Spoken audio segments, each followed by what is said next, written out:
An early conflict that made no distinctions between civilians and warriors, King Philip's War forever changed the way the colonists viewed Native Americans and paved the way for more English settlements in the region. This devastating war transformed the dynamics in New England, marking a crucial turning point with Native Americans losing more land, and both sides suffering heavy casualties. But what exactly turned a relatively peaceful coexistence into a full-scale war?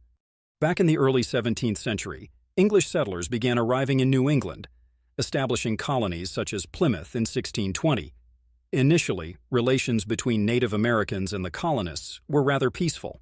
In fact, native leader Massasoit of the Wampanoag tribe helped the settlers survive their first winter, leading to the celebration of the first Thanksgiving in 1621. At the time, a formal alliance was established between the Wampanoags and Plymouth colony.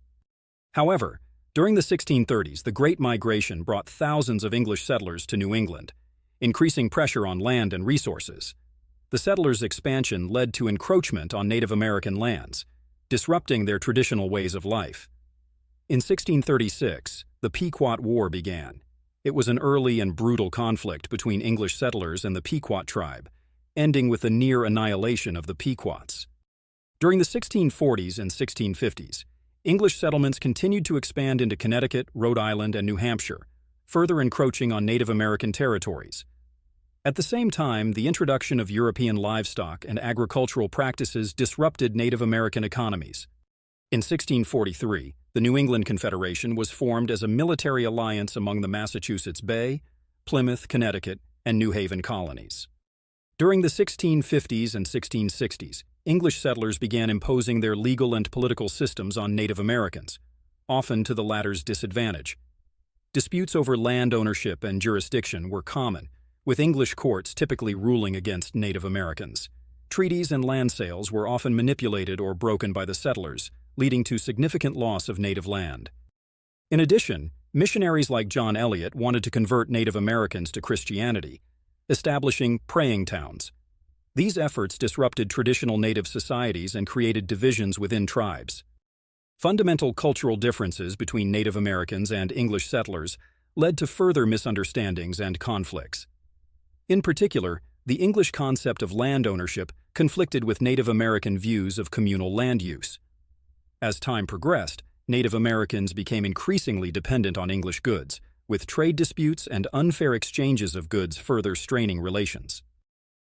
The death of the Native American leader Massasoit in 1662 marked a turning point in American history.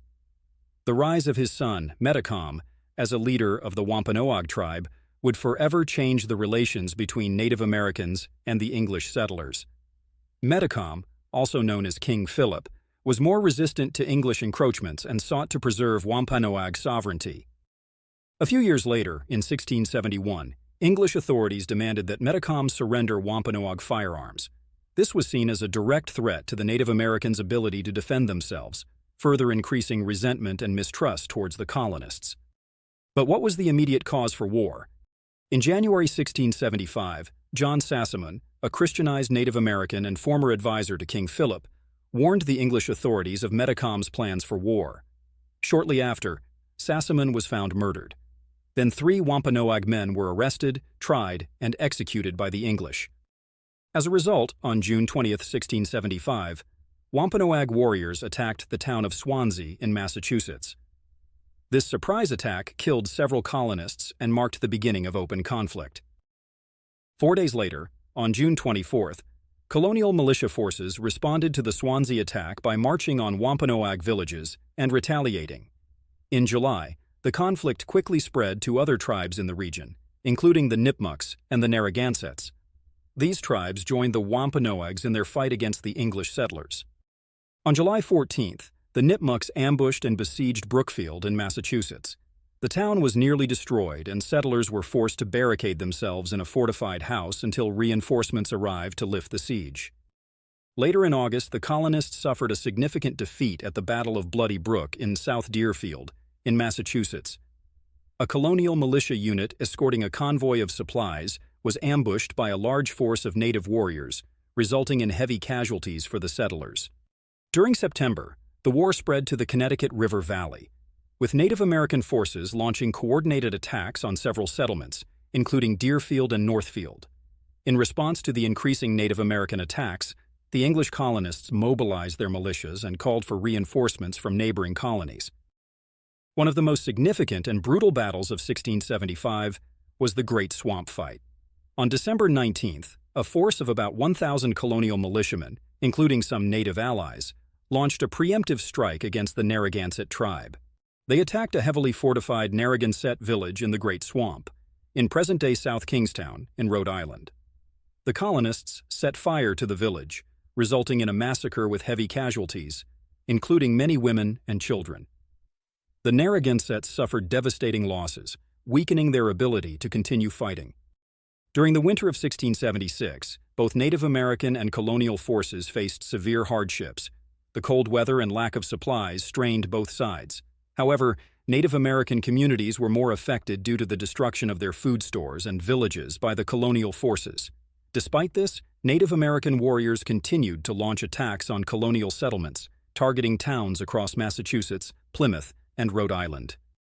On February 10th, the town of Lancaster in Massachusetts was attacked by Nipmuc and Wampanoag forces. Several settlers were killed, and others, including Mary Rowlandson, were taken captive. Rowlandson later wrote a famous captivity narrative detailing her experiences.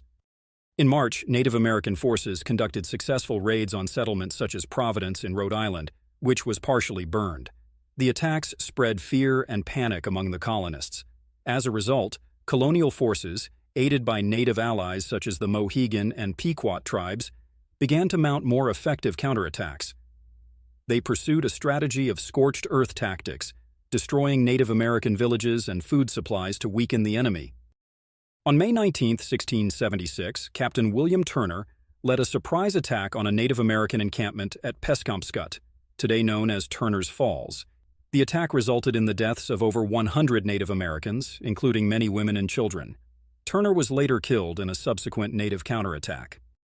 After relentless attacks by colonial forces and facing shortages of food and supplies, a lot of Native American warriors and their families began surrendering to the colonists. However, many of those who surrendered were sold into slavery or executed. Native American forces, severely weakened and running out of resources, continued to fight but were increasingly on the defensive.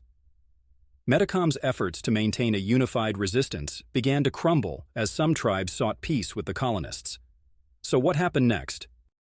On August 12, 1676, Metacom was killed by a Native American named John Alderman, who was allied with the colonists. He died near Mount Hope in present-day Bristol in Rhode Island. His death marked a decisive turning point, effectively ending organized Native American resistance in the region. Metacom's body was mutilated as a warning to others, with his head displayed in Plymouth. His wife and son were captured and sold into slavery in the West Indies. Sporadic skirmishes continued as colonial forces hunted down remaining bands of warriors and leaders. After the war, the colonists focused on securing the frontier and they negotiated peace with tribes that had remained neutral. Although the major battles had ended with the death of Metacom in 1676, small-scale clashes continued until the Treaty of Casco was signed in 1678. The war resulted in destruction of both native and colonist communities in New England. The loss of life and property strained the colonies economically, while the war reinforced a view among the colonists that Native Americans were a constant threat. For Native Americans, the conflict had a devastating impact. Thousands were killed, captured, or sold into slavery. Many survivors faced starvation, disease, and the loss of their lands. The colonists redistributed lands previously occupied by Native Americans, often granting them to English settlers as rewards for military service. The first major war between the settlers and Native Americans annihilated many tribes and paved the way for more English settlements in the region.